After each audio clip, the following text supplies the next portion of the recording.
आज हम डिस्कस करेंगे कि स्कूल कब खुलने वाली है, कब खुलेगी। Reopening school. स्कूल के वो दिन जो हमें याद है कि हम स्कूल जाने से पहले बहुत एक्साइटेड होते थे और जिस दिन पहला दिन होता था पूरे बैग वगैरह सारी चीजों को उठा के जाते थे और 2 दिन पहले से तैयारी शुरू हो जाती थी। इस साल स्कूल खुली नहीं। स्कूल जाते थे, हमारे टीचर हमें पढ़ाते और अपने दोस्तों के साथ पढ़ाई करते, मस्ती करते और साथ में नई बुक, नई पेन, नई कॉपी मिलने से उसकी खुशबू और उसकी मजा और आनंद ही कुछ और था। लेकिन वो स्कूल अभी सूने पड़े हुए हैं। पढ़ाई करते, मस्ती करते, सजा भी मिलता और इस सजा के साथ साथ जिनको सजा मिल रहा है उनको देख करके बड़ी खुशी होती है और हम उनको चिढ़ाते भी। लेकिन बात यह है, वो मजा और वो बोरिंग कहाँ गया? वो बोरिंग कहाँ गया? वो मजे कहाँ गए? स्कूल खुले नहीं। स्कूल के साथ जब साल बीत जाता है, स्कूल की पढ़ाई हो जाती है, साल भर हम पढ़ाई करते हैं, साथ में आखिरी में एग्जाम के बाद जब रिजल्ट मिलता है तो कितनी खुशी होती है।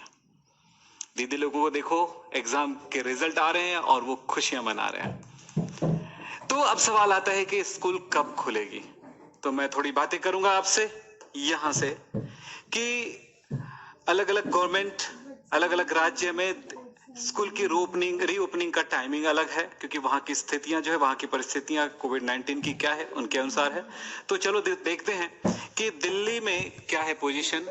क्लास 9th 11th यानी 9th 10th 11th 12th की क्लासेस ओपन किया जाएगा, यानी कि क्लास केजी से लेकर के यानी क्लास फाउंडेशन से लेकर के क्लास 8 तक की क्लास ओपन करने का कोई प्लान नहीं है।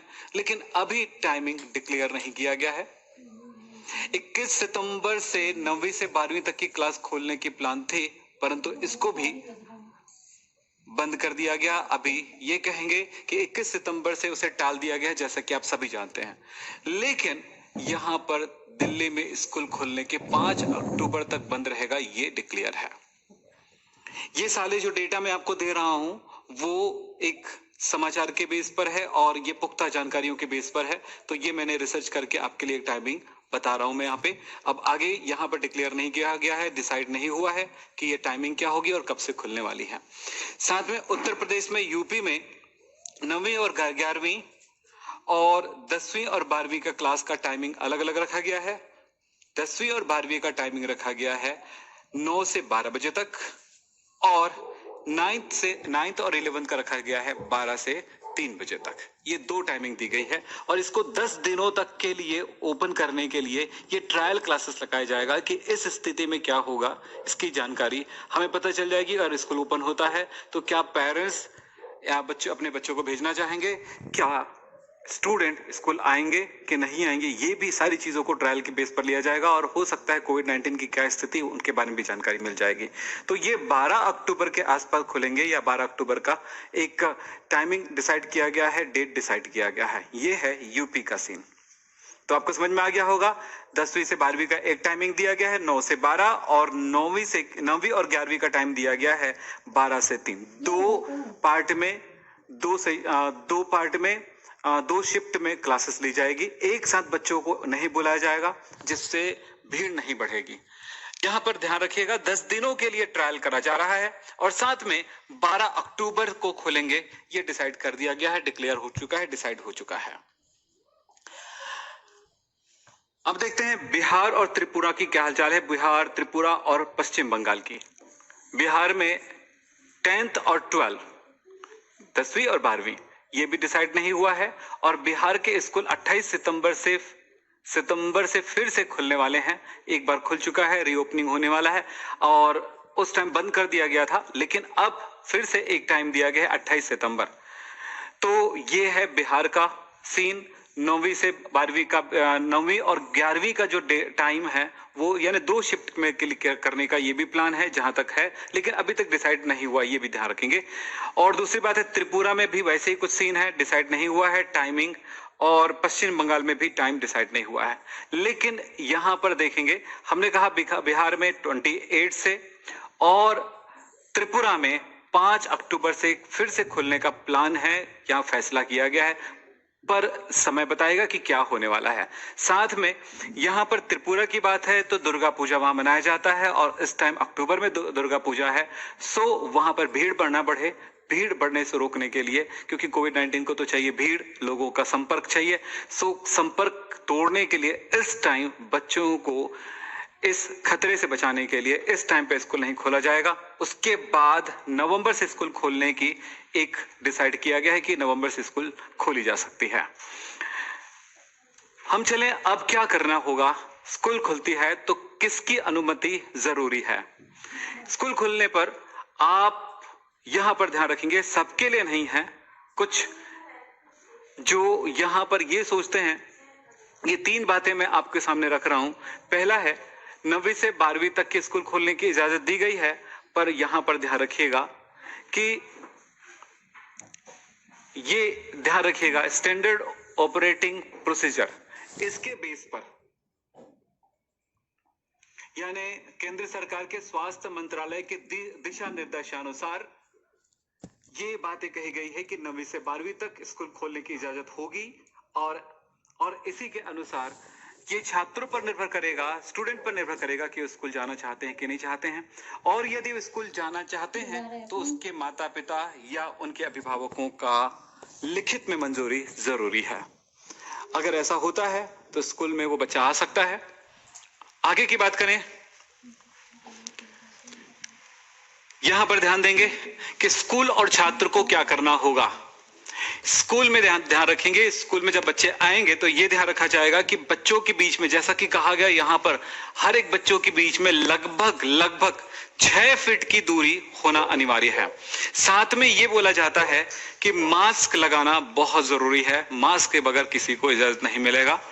और जहां तक कि जो भी एक्टिविटीज होते हैं उन एक्टिविटीज में या बच्चों का आपस में खेलकूद वगैरह होगा उसे भी रोकने की पूरी कोशिश किया जाएगा, पूरी डिसिप्लिन होगी, डिसिप्लिन के साथ ही खोला जाएगा। और भी देखें, कुछ और जरूरी बातें यहां पर ध्यान रखने वाली बात है कि गेट और वॉशरूम को हमेशा सैनिटाइज किया जाएगा और ये रेगुलरली सैनिटाइज किया जाएगा वहां पर। फिर बातें आता है कि यहां पर अब भी गवर्नमेंट का कहना है कि वो ऑनलाइन या डिस्टेंस लर्निंग की जो स्कूल चल रही है, यानी कि आप जानते होंगे कि ऑनलाइन स्कूल हैं, या जैसे आज के डेट में हम जानते हैं कि ऐप के थ्रू जो पढ़ाई हो रही है, इस तरह की पढ़ाई वो कर सकते हैं। और ये पढ़ाई अभी भी जारी रहेगा, चाहे स्कूल के द्वारा हो चाहे किसी प्राइवेट संस्था के द्वारा हो, जैसा भी हो ये तब भी जारी रहेगी। किसी भी कक्षा में अधिकतम 20 छात्रों को बैठने की ही व्यवस्था रखा जाएगा, इससे ज्यादा बच्चों को एक साथ नहीं बिठाया जाएगा। हर मेज पर बैठने वाले छात्र का नाम लिखा जाएगा, मतलब हर एक जो बेंच होगा उसमें उस बच्चे का नाम लिखा रहेगा। वो अपना बेंच जब भी बैठेंगे, जब भी स्कूल आएंगे तो वो उसी बेंच पर बैठेंगे। और यहां तक ध्यान रखा जाएगा कि अल्टरनेट बुलाया जाएगा, कि एक दिन आधे बच्चे बुलाए जा रहे हैं और आधे बच्चों को दूसरे दिन बुलाया जाएगा, ये कहा जा रहा है। साथ में हम देखें कि स्कूल में सुबह जो प्रार्थनाएं होती हैं वो नहीं किया जाएगा, खेलकूद नहीं किया जाएगा। साथ में टिफिन और पानी की बोतल शेयर नहीं करनी होगी। स्पोर्ट्स है, यानी कि खेल हैं, सभाएं हैं और दूसरे एक्टिविटीज है जिसमें बच्चों की भीड़ हो जाती है, वो नहीं करने दिया जाएगा। आने जाने वालों और छात्र यानी छात्रों और शिक्षकों के बीच का जो मुलाकात है, मेल मिलाप है, वो थोड़ा अलग रखा जाएगा, एक दूसरे के नजदीक नहीं आने दिया जाएगा। इन सारी बातों का पालन करना होगा। शिक्षकों के साथ ये है कि यहां पर देखें 50% स्टाफ को ही बुलाया जाएगा।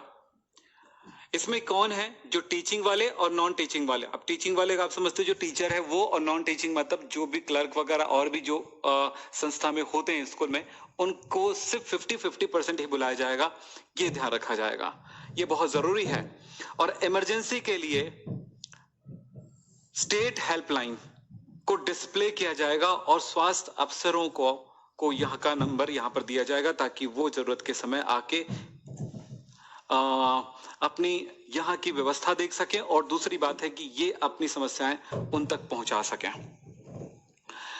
पल्स ऑक्सीमीटर, ये पल्स देखने वाला, क्योंकि जब किसी तरह के कोविड-19 का संक्रमण होता है तो पल्स रेट में परिवर्तन आते हैं, तो वो पल्स रेट मापने वाला कुछ पल्स मीटर का यहाँ पर स्कूल में व्यवस्था होनी अनिवार्य है।